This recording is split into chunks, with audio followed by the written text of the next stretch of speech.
पाप और पुण्य। एक महात्मा थे। जीवन भर उन्होंने भजन ही किया था। उनकी कुटिया के सामने एक तालाब था।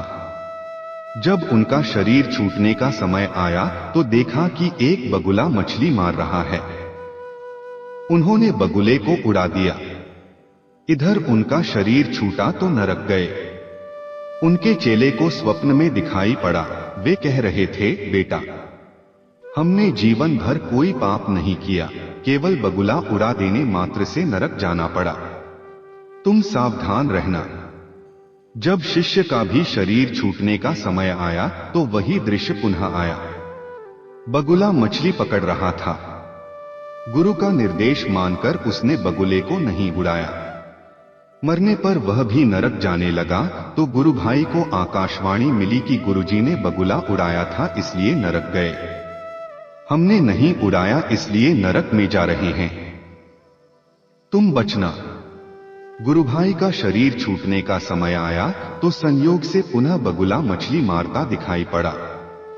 गुरु भाई ने भगवान को प्रणाम कर कहा कि भगवान, आप ही मछली में हो और आप ही बगुले में भी। हमें नहीं मालूम कि क्या झूठ है, क्या सच है, कौन पाप है, कौन पुण्य। आप अपनी व्यवस्था देखें। मुझे तो आपके चिंतन की डोरी से प्रयोजन है। वह शरीर छूटने पर प्रभु के धाम गया। नारद जी ने भगवान से पूछा, भगवान, अंततः वे नरक क्यों गए?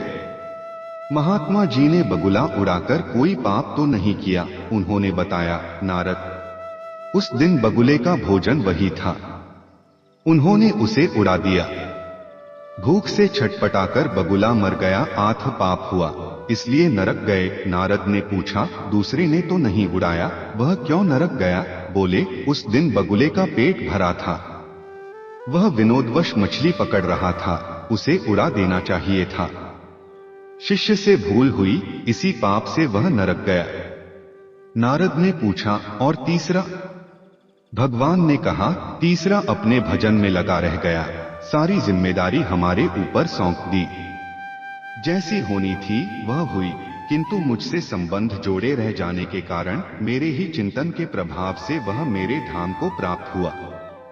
अतः पाप पुण्य की चिंता में समय को न गवाकर जो निरंतर चिंतन में लगा रहता है वह पा जाता है। जितने समय हमारा मन भगवान के नाम, रूप, लीला, गुण, धाम और उनके संतों में रहता है, केवल उतने समय ही हम पाप मुक्त रहते हैं। भगवान कृष्ण कहते हैं, यज्ञार्थात् कर्मणोऽन्यत्र लोकोऽयं कर्मबंधन। यज्ञ के अतिरिक्त जो कुछ भी किया जाता है वह इसी लोक में बांध कर रखने वाला है, जिसमें खाना पीना सभी कुछ आ जाता है। पाप पुण्य दोनों बंधनकारी हैं। इन दोनों को छोड़कर जो भक्ति वाला कर्म है, अर्थात मन को निरंतर भगवान में रखें, तो पाप पुण्य दोनों भगवान को अर्पित हो जाएंगे। भगवान केवल मन की क्रिया ही नोट करेंगे, इसका मन तो मुझ में था, इसने कुछ किया ही नहीं। यह भक्ति ही भव बंधन काटने वाली है। जय जय श्री राम।